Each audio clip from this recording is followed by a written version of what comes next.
Thanks, everybody. Missoula County acknowledges that this event takes place in the Aboriginal territories of the Salish and Kalispel people. Right, Cheryl, I believe you have a public announcement. Okay, Tim, I just sent it to you. All right, give us 2 seconds.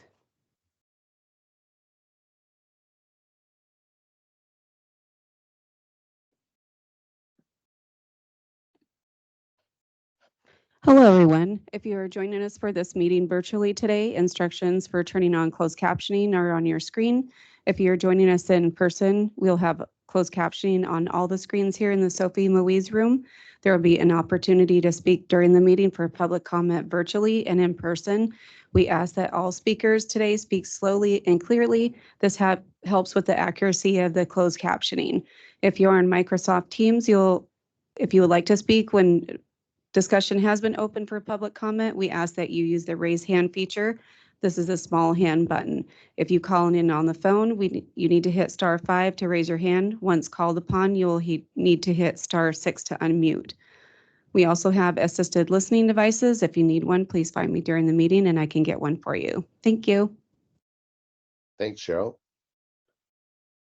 All right, do we have any public comment on items not on the agenda?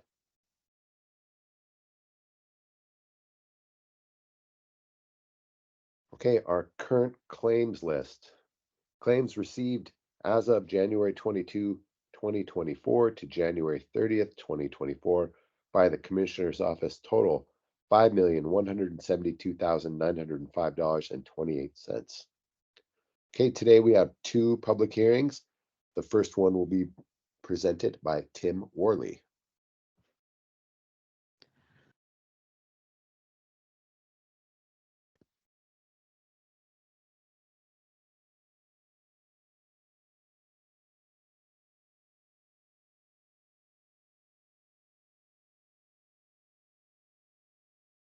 Thank you. For the record, Tim Worley with Planning Development and Sustainability, and this is a plat adjustment request. It's the Gerard Lot 1 plat adjustment. And this is Marias Hale of Eli and Associates representing the Lori L. Kurth Revocable Trust. The request is to delete a no-build zone. The property is located west of the Frenchtown town site on the south side of Mullen Road.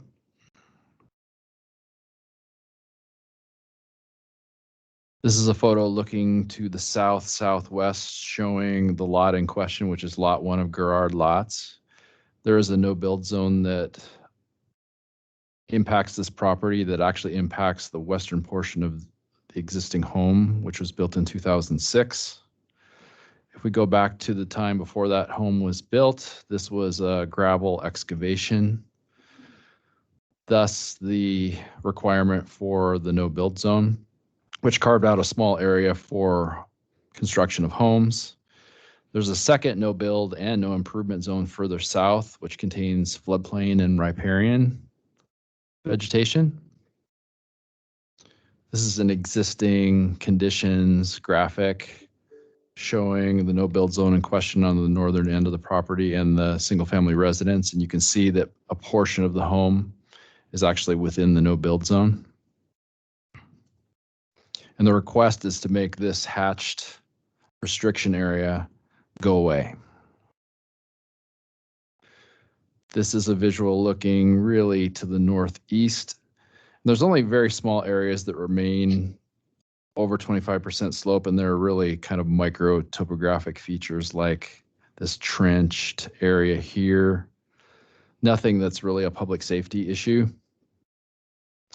So we reviewed this request against our filed plat adjustment criteria, finding that changes were of a minor nature, that they were consistent with the regulations and the safeguards in the regulations, and that essentially this deletion of the no build zone will have no impact on this subdivision. The no build zone going away should be consistent with the growth policy we found and with the findings of fact from the original subdivision. this shouldn't trigger other changes that are similar. That's the incremental criterion.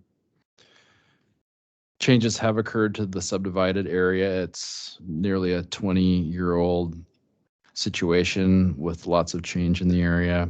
And we didn't find that there were any economic changes driving this request. There are a couple of recommended conditions, and I'll just summarize what they are.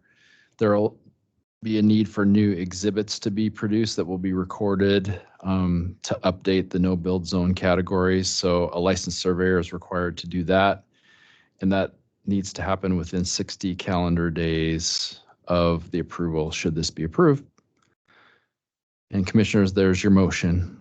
We recommend approval of this plat adjustment. Thanks, Tim. Do we have any developer's representative or owner like to speak?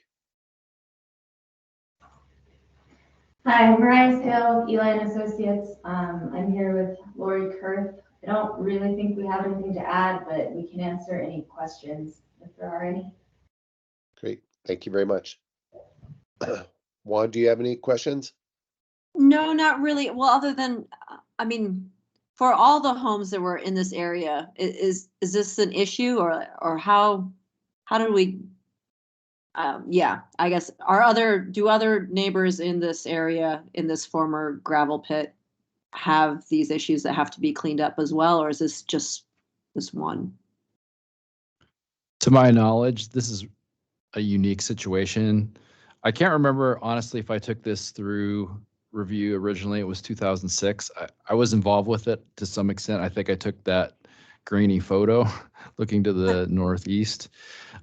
This is a very site specific issue. I don't think there's any other situation that's really like it in the Frenchtown area that I'm aware of.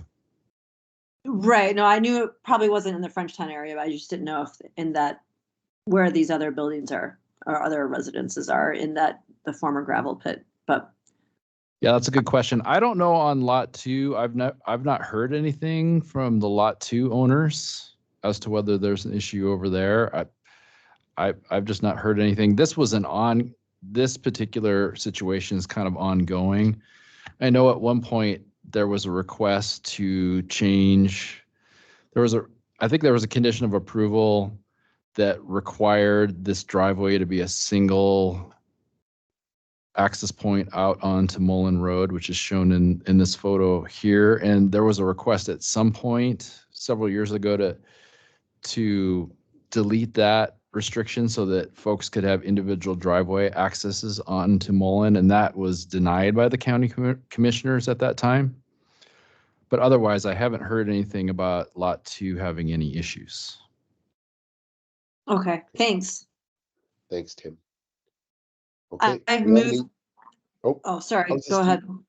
let's see if any public comment on this. All right. I move to approve the lot 1 Gerard. Am I pronouncing that correctly? Gerard with a hard G. Yeah, Gerard. Gerard lots plat adjustment based on the findings of fact in the staff summary and subject to the recommended conditions of approval. All right, I'll second that and once again call for any public comment. Okay, seeing none, all in favor? Aye. Aye. Great. Thanks, folks. Thanks, Thank you. everyone.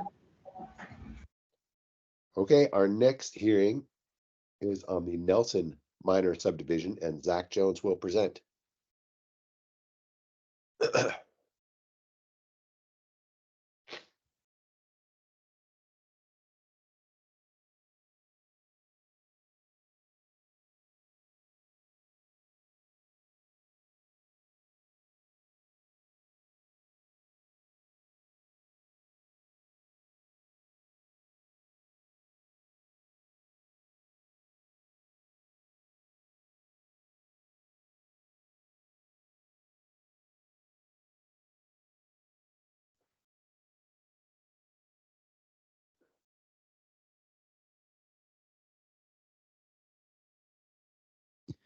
Okay, this is the Nelson Minor subdivision, which is located at 2450 Highway 10 East in Clinton.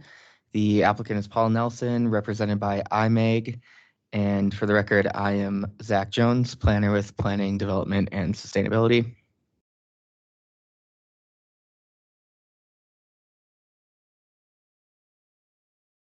This is where the subdivision is located, surrounded by this red outline here.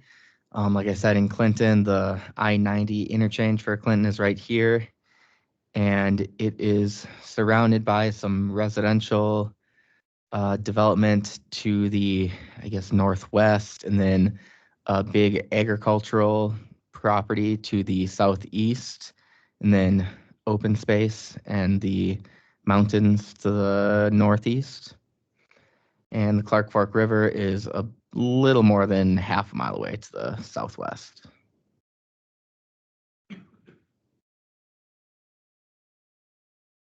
The proposal is for a minor subdivision of 2 lots, so a 2-lot split. 1 lot will be commercial and 1 residential.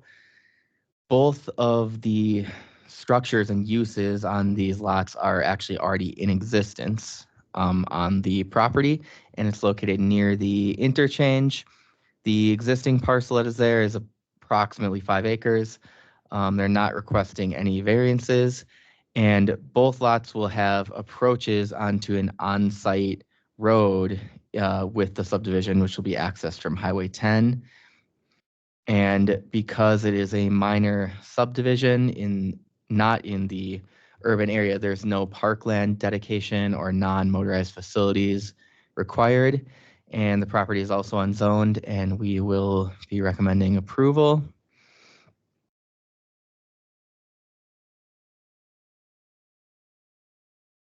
So I will talk a little bit about each of the review criteria, which are listed on this slide.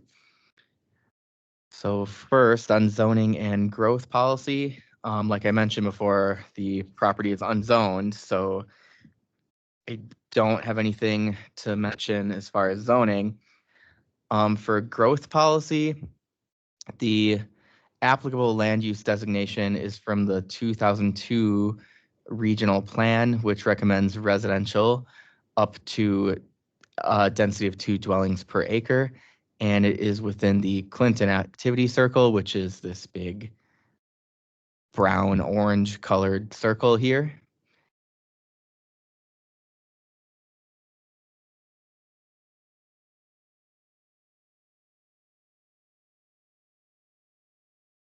Go back to that slide.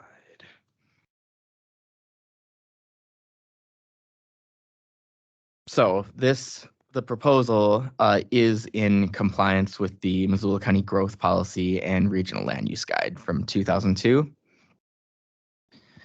For impacts to agriculture, so there is no agricultural land that exists on the parcel currently, and the property hasn't been in agricultural production since at least 1972.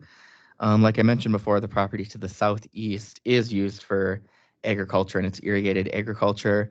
The Nelson subdivision will continue to use an existing well that is already on the property as the water supply for both of the lots. And the covenants include information about living adjacent to agricultural operations. Overall, we found no impacts to existing agriculture or agricultural water user facilities. For access and roads, so the subdivision will be served by Highway 10 East, which I mentioned earlier, which will the on-site road for the subdivision will branch off of Highway 10 and access lots 1 and 2 via shared private access and utility easement.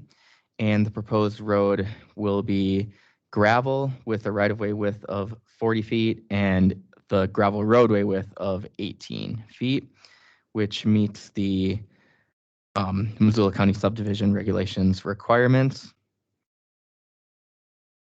For pedestrian facilities, they are not proposing any non-motorized facilities, and they are not required with the subdivision.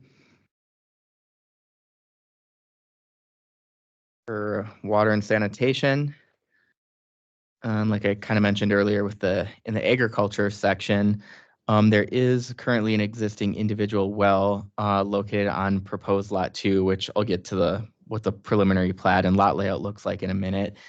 And this well is proposed to be shared and provide water for both of the proposed lots. And there is already an existing permitted and approved septic system on lot 2. And another system has been approved and is under construction on proposed lot 1. As of the time of subdivision application, it may be completed already. For parks and recreation, they are not required or proposing to dedicate any parkland, common area, or cash in lieu of park dedication for the subdivision. For schools, there is little impact expected to the established school districts, as no new residences are being planned with this proposed subdivision. The existing residence is already there, and it's not anticipated that anything new will come up as a result of the subdivision, but it can be anticipated that the subdivision will align with the average trend of contributing a maximum of about 1/2 of a child to the annual growth of children under 18 in this area. And for the fire department, so the property is in the Clinton Rural Fire District and is only about 2/10 of a mile by road away from the nearest fire station at 2300 Highway 10 East. So it is very close to emergency service providers for fire. And the fire hazard assessment that was completed for the subdivision showed a low fire hazard ranking. And in the covenants, there is language that requires residential fire sprinklers for any new residential construction. And that is required in the covenants. And then to the effects on the natural environment. So the subdivision does not contain any slopes that are over 25% or greater. It is not adjacent to public lands, and also no historical or cultural resources have been identified with the subdivision. As far as wildlife go, there are some wildlife that may utilize all or a portion of the property. It's not really, I guess, wildlife habitat for maybe any of these species, but they may pass through. That may include bald eagles, woodpeckers, the Cassin's finch, great blue heron, northern goshawk, flammulated owl, fisher, Canada lynx, white-tailed deer, mule deer, and pheasants. And the living with wildlife recommendations have been included in the covenants, which are usually recommended by Fish, Wildlife, and Parks in subdivisions that are kind of in areas where there may be wildlife present. For weed management, a revegetation plan and weed management plan for the subdivision have been included, and we have a recommended condition that requires them to be attached to the covenants.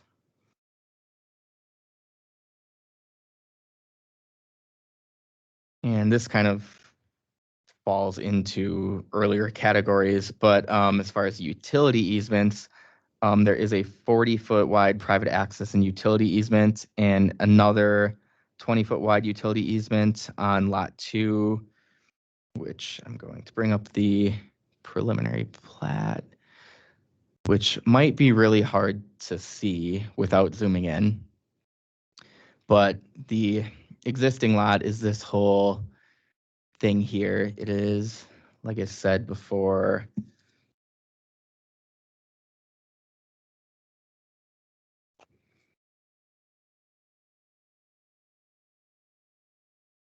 I forgot how many acres I said it would be.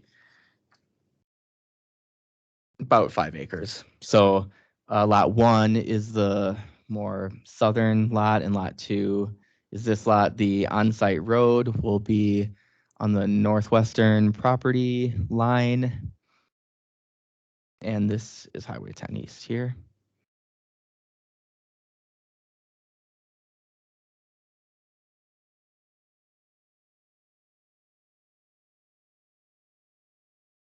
And for public comment, we sent adjacent property owners their letters on January 17th.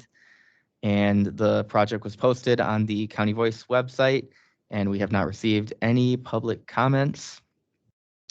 For agency comments received during sufficiency review, the only one that we got was from the MPO, and they just said to ensure a sufficient right-of-way for a future multi-use path adjacent to Highway 10 per the Parks, Trails, and Open Lands Master Plan, and that a 60-foot right-of-way may be sufficient, which is actually what exists on Highway 10 East right now.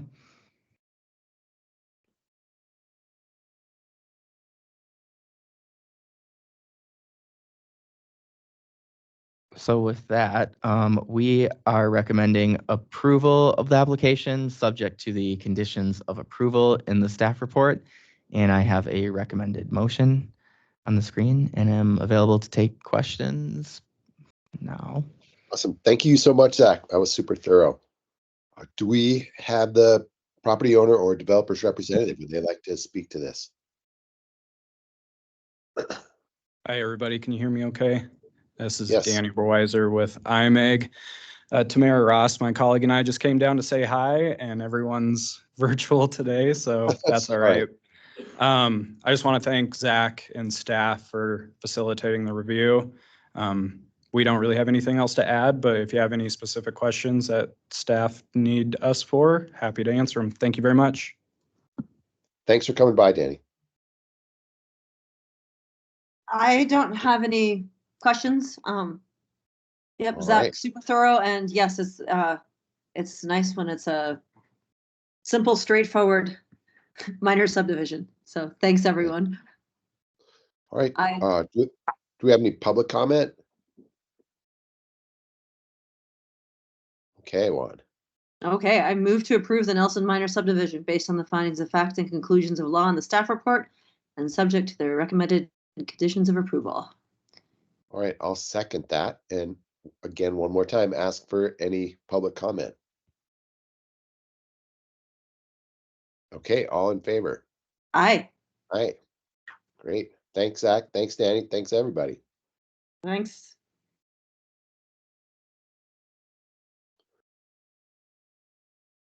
Okay, unless I missed something, I believe we are done.